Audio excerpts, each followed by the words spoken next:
এই হলো খাবার।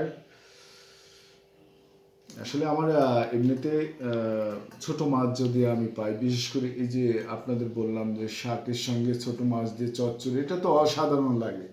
তার সঙ্গে খেয়ে দেখি কেমন লাগে।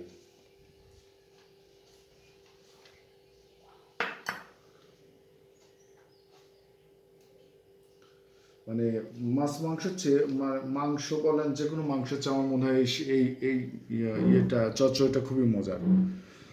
বিসমিল্লাহির রহমানির রহিম।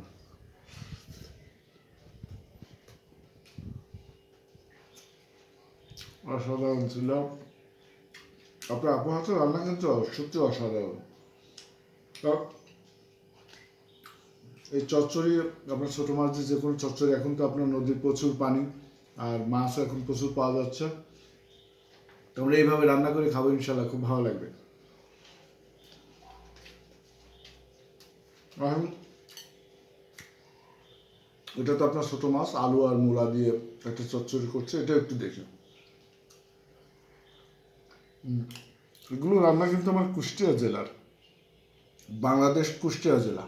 অবশ্যই আমার জেলা চেনেন, সবাই জানেন, লালনের দেশ কুষ্টিয়া।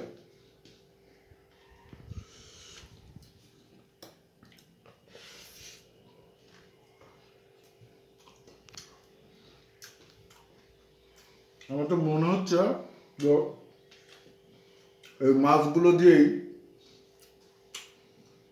এইসব মাছ দিয়ে এভাবে তরকারি করলে এক গাবলা ভাত এমনিতেই খাওয়া যায়, অনেকগুলো ভাত খাওয়া যায় আমার কাছে মনে হয়। মাংসের চেয়ে বেশি খাবো।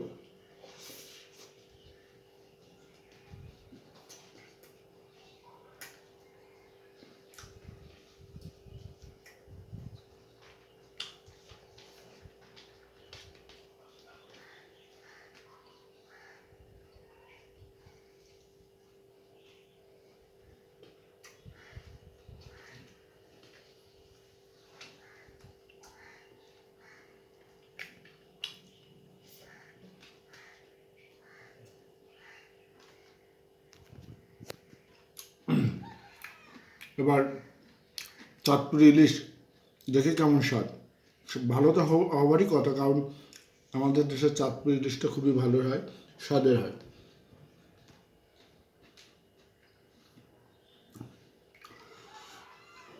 দেখে তো মনে হচ্ছে অসাধারণ লাগবে।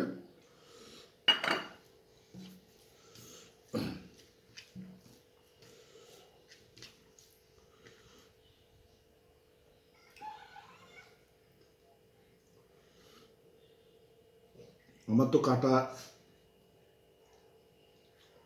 কাঁটাওয়ালা মাছ এমনিতে আমি ভয় পাই, কিন্তু ইলিশ মাছ যত কাঁটায় থাকুক না কেন, ইলিশ মাছ তো ছাড়া যাবে না।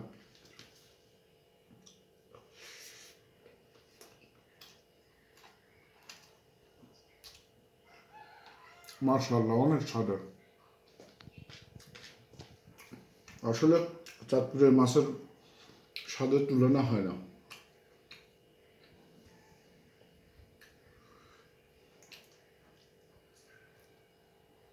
যেমন মাছগুলো অনেক বড়,